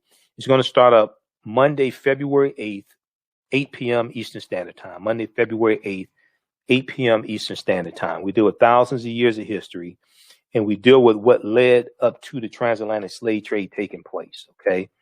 Originally, we were going to do this February 3rd, but I'm still pulling everything together. So it's going to be Monday, February 8th. You can register right now at our website. Well, I'll post a link here. It's also at our website, AfricanHistoryNetwork.com. When you register, it registers you for the class I did in 2019 that's already done and archived. You can start watching that bonus content right away, and we'll automatically enroll you into the new class, okay? So it's regularly $130. It's on sale $80. When we talk about the transatlantic slave trade, we can't start dealing with it in the 15th century. We can't start in 1441 when the Portuguese go into Mauritania. We can't start in 1619 in Virginia. We have to deal with hundreds of years of history leading up to the transatlantic slave trade taking place. We know that August 20th, 2019 was the 400th year anniversary of 28 odd Africans who came into Point Comfort in Virginia in August 20th, 1619. And 2019 was also known as the year of return. So you had many African Americans who were going back to, returning to Africa, going to West Africa, reconnecting with their roots. Now, when we discuss the transatlantic slave trade, we have to first understand that African people are the original people of North, Central, and South America, the original people of North, Central, and South America. Now, this is not to try to take away anything from our Native American brothers and sisters. And some of us have Native American ancestry. I'm one of them because I have Cherokee and Blackfoot on my mother's side of the family. My mother's family is from Tennessee. Okay. And this is something that Dr. David Imhotep talks about in the book, The First Americans Were Africans. The First Americans Were Africans, Documented Evidence. And let me pull this up here. This is something that Dr. David Imhotep talks about in the book, The First Americans Were Africans, Documented Evidence. So many of you have heard or seen my interviews I've done with him. All right. Interviewed him like 13, 14 times. I need to check with him, see when his new book is coming out. I interviewed him October 12th. So when we started our daily show, Monday, October 12th, 2020, which was incidentally Columbus Day or Indigenous Peoples Day, he was my first guest. Okay. So I need to check and see when his new book is coming out. But when we deal with, and we'll show you this right here. We'll turn on the screen share. And there's also a video that you can watch, which is a preview here as well. So it's a 16-hour online course. This is when I did it in 2019, but you can register here. You can enroll right there. And all that we have, about 30 hours of content that's already recorded, previous classes. You can start watching right away. Watch from all around the world. Okay. Let's see. So we have to understand that African people are the original people in North, Central, and South America and have been in the land we call the United States of America at least 51,700 years. We can't start studying our history in slavery. Even when we study the transatlantic slave trade, which is important to study, we can't start in 1619 or in the 1440s when the Portuguese get involved, because the Portuguese are the first ones involved in the transatlantic slave trade, and then the Spanish are right behind them. Okay, we have to understand the history chronologically and deal with the 800-year occupation of Europe by the Africans known as the Moors, who entered the Iberian Peninsula. Today, known as Spain and Portugal, from North Africa in 711 AD. So we don't just deal with the transatlantic slave trade, but we deal with thousands of years of history leading up to the transatlantic slave trade. Okay, so this is ancient Kemet, the Moors, and the Ma'afa, understanding the transatlantic slave trade, what they didn't teach you in school. Ancient Kemet, the Moors, and the Ma'afa, understanding the transatlantic slave trade, what they didn't teach you in school. And I posted the link here. As soon as you register, you can start watching. Okay, so we'll post that right here. And that'll get you, will automatically enroll you in the class that's starting up Monday, February 8th, 8 p.m. to 10 p.m. Eastern Standard Time. So it's going to be 8 consecutive Mondays. It's about 16 hours in total. I do a PowerPoint presentation. We have video clips, show you video clips. We have book references, about 50 articles that I reference. For more information, you can email me at ahnshow@africanhistorynetwork.com, ahnshow@africanhistorynetwork.com for more information. Okay, African American business owners, post the name of your business here in the thread of the broadcast. Email us at customerservice@africanhistorynetwork.com. We'll let you know how you can advertise with the African History Network. Visit workingwithjohnray.com, workingwithjohnray.com. Now, John Ray is going to teach you about a concept called income shifting, all right? And with income shifting, you can do everything from build an emergency fund, get out of debt, begin to buy assets, things that make you money while you sleep as well. Do you know what income shifting is? It's taking your money back from those who are taking it from you. That's thousands of dollars a year saved, and they will show you how to do this. Okay. Visit workingwithjohnray.com, workingwithjohnray.com for more information. All right, let's go to this last story very quickly here, Working with John Ray. And then I'm going to go over what's in the 15 DVD bundle pack, the Black History Month, the Michael Imhotep Black History Month DVD bundle pack. We'll go over quickly those the presentations in that bundle. I want to go to the Zen Education Project. So February 3rd is the anniversary of the 15th Amendment of 1870. And the 15th Amendment guaranteed the right to vote for African American men. All right. This is 5 years after the Civil War ends, which ended in June of 1865. So if we look at this from the Zen Education Project, February 3rd, 1870, the 15th Amendment ratified. Ratification to the U.S. Constitution officially granted African American men the right to vote by declaring that the right of citizens of the United States to vote shall not be denied or abridged, by the United States or by any state on account of race, color, or previous condition of servitude. However, the promise of the 15th Amendment was blocked for almost a century through the use of poll taxes, literacy tests, and other means, and more recently by voter ID laws. Okay. Now, so check this out at the Zen Education Project. All right. February 3rd is the anniversary, the 151st anniversary of the 15th Amendment being ratified in 1870. Now, there is a good article that I talked about last year.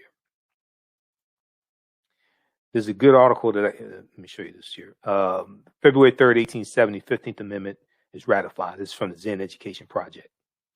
Okay. There is a good article from Smithsonian Institute. And this deals with, does an amendment give you the right to vote? Does an amendment give you the right to vote? Let me go, where is that one here? It's right here. So this came out February 3rd, 2020, on the 150th anniversary of the ratification of the 15th Amendment. And I did a broadcast that day, and I did presentations dealing with this. So this was in African American History Month in 2020. And I did presentations dealing with this. And this tied into the 2020 theme for African American History Month, which was African Americans and the vote. African Americans and the vote. Okay. Let's see here.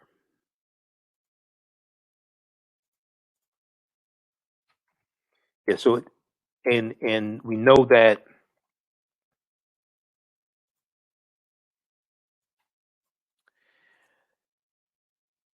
and one of the reasons why the theme for African American History Month in 2020 was African Americans and the vote, because that was the 150th anniversary of the 15th Amendment. So if we look at this, if we look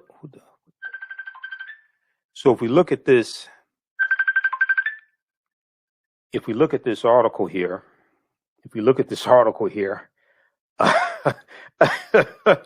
okay, I'll be done in a few minutes. If we look at this article here from the Smithsonian, okay, does an amendment give you the right to vote? In 2020, the 15th Amendment, the first voting rights amendment added to the U.S. Constitution, celebrates its 150th anniversary. You've likely heard, perhaps on the news or in the classroom, that the 15th Amendment to the U.S. Constitution gave or granted African American men the right to vote. Okay. It's a turn of phrase that works as a shorthand. Unfortunately, it's misleading, and the reason why it's misleading is because nowhere in the U.S. Constitution does it explicitly give anyone the right to vote. So the 15th Amendment, it guaranteed the right to vote, but there's nowhere in the Constitution does it explicitly give anyone the right to vote.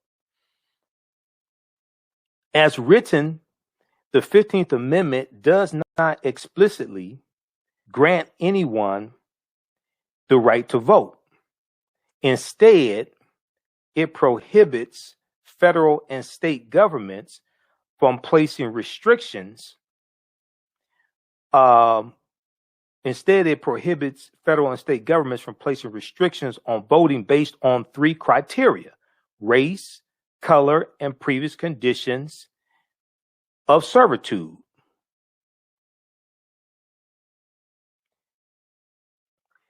The entire amendment is 2 sentences long. The entire amendment is 2 sentences long. Section 1, the right of citizens of the United States to vote shall not be denied or abridged by the United States or by any state on account of race, color, or previous condition of servitude. 2, the Congress shall have power to enforce this article by appropriate legislation. Okay.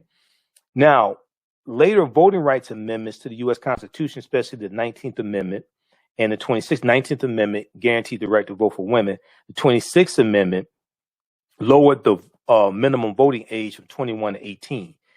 Those 2 additional amendments copied the 15th Amendment structure and its wording, declaring that the right to vote shall not be denied on account of sex or age, respectively. All right. So, but the problem with this shorthand, we skip down, the problem with this shorthand saying the amendment gave African Americans the vote go deeper than the level of language. Perhaps most importantly, this phrasing obscures what happened after the Constitution was amended. For a brief time after its ratification in 1870, the 15th Amendment worked as intended, sweeping away laws and constitutional provisions that had prevented African American men from voting. However, by the end of the 1800s, state governments throughout the South had adopted new laws and regulations that did not directly reference race or color, but still stripped African American men of their access to direct participation in the nation's political life. Literacy tests, poll taxes, elaborate registration systems, intimidation and violence, including violent assaults and lynchings, were all used to silence African American voters and exclude them from the polls. Okay? So read the rest of this. Check out the rest of this article here. This is from the AmericanHistory.si.edu. That's Smithsonian Institute. AmericanHistory.si.edu. Does an amendment give you the right to vote? Does an amendment give you the right to vote? Okay. From February 3rd, 2020. Once again, February 3rd, 2020 was the sesquicentennial or 150th anniversary of the 15th Amendment to the U.S. Constitution. All right. Lastly, very quickly here, let's look at this. I showed the bundle pack, and we have these shipping out this week. I showed the bundle pack yesterday's show. We'll show it again to you quickly here. So this is the 15 DVD bundle pack, the Black History Month, the Michael Imhotep Black History Month DVD bundle pack. This is 15 of my lectures. These are on sale. It's on sale right now. The bundle pack's on sale right now, $100. We ship across the country and ship internationally, so it's going to charge you international shipping. And this is just in time for African American History Month as well. Let's see here. Where's that one here? Okay.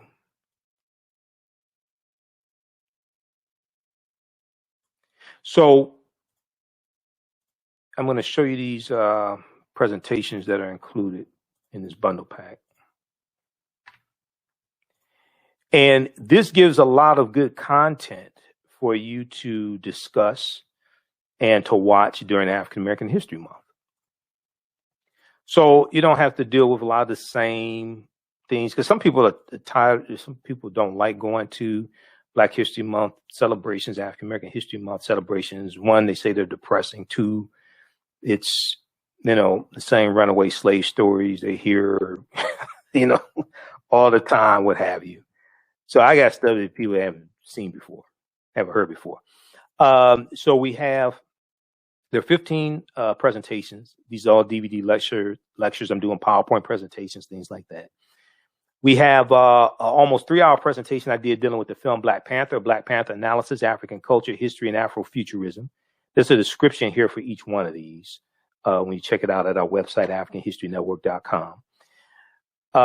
And I did a lot of research dealing with the film Black Panther to be able to do these presentations. We deal with the African cultural influences. We do a lot of history, what the word Wakanda means. Wakanda means possesses secret powers in the Omaha Ponca Indian language and Sioux Indian language. Wakanda is a real word. In Key Congo, Wakanda is also a Key Congo word as well, which is a Bantu African language. Then this one here deals with breaking the chains. This deals with the history of African American History Month, and we deal with Dr. Carter G. Woodson and the Association for the Study of Negro Life and History that he co-founded September 9th, 1915 in Chicago, and it deals with the creation of Negro History Week in 1926, and which became Black History Month in 1976. We deal with some of the annual themes going back to 1928. There have been annual themes each year going back to 1928. So we do a lot of history and dispel myths about our history also. Dispel myths. The Black John Hanson was not president. There were 2 John Hansons, one white senator from Maryland who was the president of the Continental Congress from 1781 to 1782. He dies in 1783. The Black John Hanson was a senator in Liberia. So we do a lot of information here. Africa was not named after a Roman general named Publius Cornelius Scipio Africanus. Actually, Africanus is Latin, which means belonging to Africa or of Africa. So Africa has to exist before you can belong to it.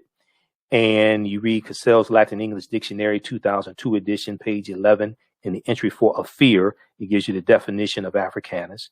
And Publius Cornelius Scipio, his family's last name was Scipio. He actually takes his surname Africanus after he conquers that territory. You're dealing with Carthage in the Punic Wars and the people called the Afri, okay? And African people in world history by Dr. John Henry Clark. Dr. Clark talks about the Afri, A-F-R-I, on pages 14 and 15. Okay, so you get that presentation. Also, you get Malcolm X 50 years later, why is he still relevant? You get that one. The distortion of the legacy of Dr. Martin Luther King Jr., the revolutionary, will not be televised on the television. I deal with the revolutionary Dr. King. I don't deal with the we shall overcome, let's hold hands.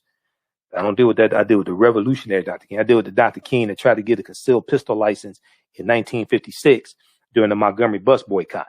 And he was denied a concealed pistol license, okay? So we deal with the revolutionary Dr. King. Dr. King is his whole legacy totally misunderstood, just like Malcolm. Malcolm was misunderstood, and towards the end of both of their lives, their ideologies are converging. That's why this book here from James Cone Jr.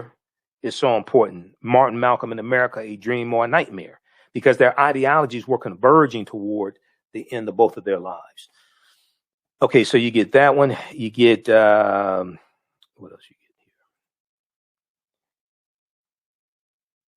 here? Okay, let's go back. You get that one, and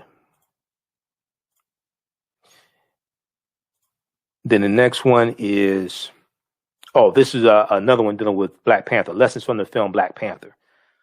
Economic guerrilla warfare, political self-defense, and how to Wakanda to vote. I deal with how do we take the enthusiasm from the film Black Panther and use it for economic empowerment and political empowerment. So that's what I break down in this presentation. And you can order these in the bundle pack. It's cheaper in the bundle, or you can order them individually.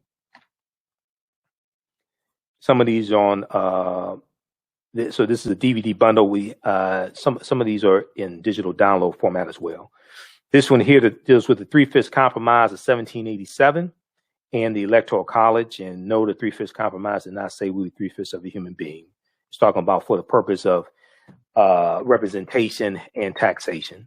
How do you count the population of those enslaved? Okay, for representation in the House of Representatives. The full population of African Americans, the full free population of African Americans in 1787 was counted. They're kind of 3/5 of the population of enslaved Africans. So, for instance, in Virginia, if Virginia had 100,000 enslaved Africans, okay, they would count 3/5 of that. They would count 600. They would count 60,000 as opposed to 100,000 to determine how many seats in the House of Representatives the state of Virginia would have. And then also this deals with the Electoral College. The presentation deals with the Electoral College as well. This one here deals with entrepreneurship. I taught entrepreneurship for 7 years. My degree's in business administration. The 13 forms of wealth and redistributing the pain, keys to economic empowerment and entrepreneurship for African Americans. This is a really good presentation here. And I tie all this into history as well. I tie all this into historical figures, examples of entrepreneurship. The racist history of the white national anthem and the Pledge of Allegiance. This deals with the whole history of the national anthem. The Pledge of Allegiance, Francis Scott Key, who wrote it September 13th, 1814 during the War of 1812. And I tie all that history into the history of Colin Kaepernick's protests to really understand what Colin Kaepernick's protest was about. This is a double lecture I did with Dr. David Imhotep, who wrote the book, The First Americans Were Africans, Documented Evidence. So we're dealing with the ancient presence of Africans in the Americas. And I also deal with great African women in history, the mothers of civilization. This is a 4-hour presentation, Redistributing the Pain, how African Americans historically fought back with economic boycotts. I deal with documented examples of different types of economic withdrawal strategies that we've used throughout history, so we understand how to use those today. And that's, I referenced Dr. Claude Anderson as one of my teachers, so he's in here. Also, that's a picture. He was speaking in he was speaking in Baltimore. That's from a few years ago. And some of you have seen the interviews I've done with him throughout the years as well. Okay. This one here, The Light of Ancient Egypt Awakens the African Mind to Economic Empowerment. Another good one. I did this in Lansing, Michigan during African American History Month, February 25th, 2017. Funny story. My daughter was born on that day while I was giving the presentation. She was overdue, and she didn't know. She was my daughter was born during Black History Month. Who would have thought, right?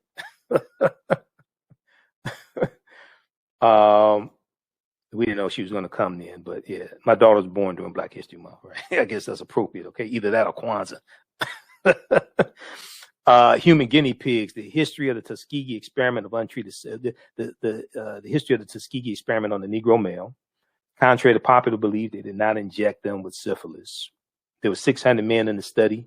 399 of the men had syphilis. They had an early form of syphilis called latent syphilis, where you have syphilis, but you don't have any symptoms. 201 men in the study did not have syphilis. They were the control group. They were the group the control group is the group that you compare the other group to that you are subjecting to the stimuli or the stimulus or the stimuli. So the Tuskegee experiment was bad, but they did not inject them with syphilis. That's why those memes that you see floating around on social media, it says they injected it with syphilis. That's why they don't cite any sources, because they don't have any. That's not what happened. And it was the study was supposed to last 6 to 9 months, ended up lasting about 40 years, started about 1932, 1933. But this deals with the whole history of the Tuskegee experiment of untreated syphilis of the Negro male, separating fact from fiction. There's a whole lot of fiction floating around. This one here, a Black Panther analysis for children, African culture, history, and Afrofuturism. I'm presenting to 60th, 5th through 12th graders and their teachers. And we're dealing with the film Black Panther, dealing with different themes of the film, how it relates to actual African history, how the teachers can use the different themes in the film to teach actual African history, okay, and deal with African culture also. I did this at the Charles H. Wright Museum of African American History. This is a really good one. Great African Women in History, the Mothers of Civilization. Is so you're going to get the 2 DVD set. It's like 4 hours. So we deal with great African women in our history from all different time periods, from Osset to Madam C.J. Walker to her mentor Annie Turnbull Malone, the Queen Nzinga, Yaa Asantewaa, Assata Shakur, Queen Charlotte Sophia, Angela Davis, all different time periods. Great African Women in History, the Mothers of Civilization. And, this one here. African American Resistance in the Era of Donald Trump, Voter Suppression, Reparations, and How Elections Have Consequences. So I deal with comparisons between Richard Nixon winning the presidency in 1968 and Donald Trump in 2016. I deal with the rapid voter suppression that took place in the 2016 presidential election as well. So we do a number of different things here. African American Resistance in the Era of Donald Trump, Voter Suppression, Reparations, How Elections Have Consequences. I deal with how Donald Trump was a backlash to 2 terms of President Barack Obama and the Black Lives Matter movement. How Richard Nixon was a backlash to the Black Power movement, the Civil Rights movement, and the rebellions taking place in the 60s all across the country. And lastly, Ancient Kemet, the Winter Solstice and the History of Christmas. Ancient Kemet, the Winter Solstice and the History of Christmas.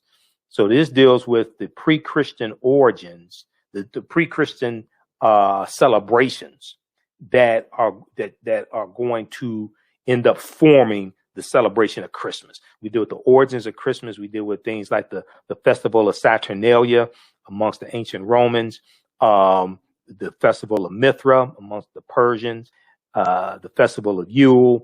Many of these festivals took place around the winter solstice, around December 21st, or the vernal equinox, March 21st, which marks the first day of spring. Usually vernal is Latin for spring. We deal with the influences from various cultures, religions, mythology, astronomy, etc. So that's a deep presentation. It's a 3-hour presentation. Ancient Kemet, which is one of the original names for Egypt. Ancient Kemet, the winter solstice, and the history of Christmas. Okay, it deals with Asar, Osset, and Heru being born on December 25th of a virgin birth to Osset. Now, some of this may go outside the circumference of some people's awareness, Just because you never heard it before, disagree with it, or don't like it, does not mean it's not true. This means you have to do some research to understand what I'm talking about. But that's all in that 15 DVD bundle pack. The Black History Month, Michael Imhotep Black History Month 15 DVD bundle pack. It's on sale right now. AfricanHistoryNetwork.com. It's right on the homepage. When you scroll down, we just posted a link here as well. We had those shipping out this week.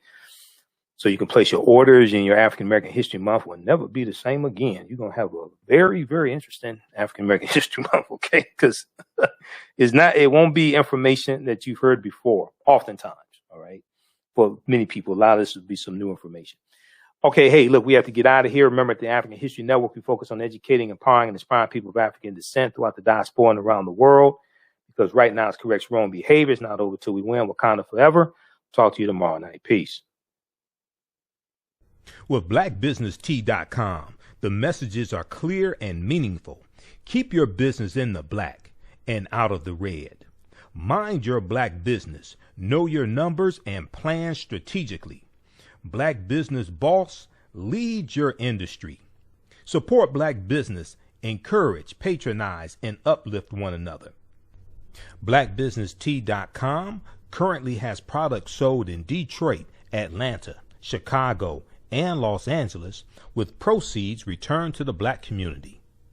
They have a wide selection of hoodies, t-shirts, mugs, hats, sweatshirts that support black-owned businesses. Visit the website blackbusinesstee.com. That's blackbusinesstee.com.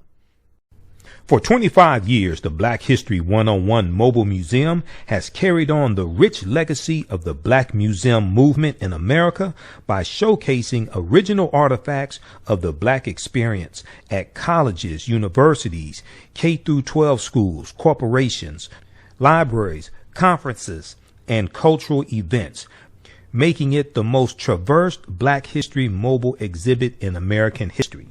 Dr. Khalid El Hakim is the founder of the Black History 101 Mobile Museum, and he is a highly sought-after public speaker on topics Black history, social studies, education, museum studies, hip-hop, and race relations. Dr. Khalid was named among the change makers for NBC Universal Erase the Hate campaign and listed as one of the 100 men of distinction for Black enterprise. He recently founded the Michigan Hip Hop Archive on the campus of Western Michigan University. The Black History 101 Mobile Museum is currently scheduling in-person and virtual exhibits nationwide. For more information, please contact Dr. Khalid El Hakim directly at 313-645-4197, 313-645-4197, or visit their website at blackhistorymobilemuseum.com. That's blackhistorymobilemuseum.com. You can also email him at bhistory101@yahoo.com, bhistory101@yahoo.com.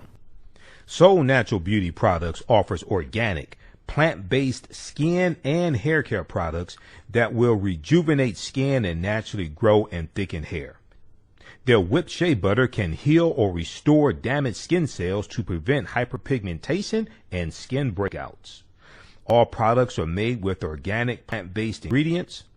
Their maximum hair growth oil is fortified with organic herbal extracts and undeniably proves that Mother Nature knows best. It thickens, lengthens, softens, and conditions all types of hair.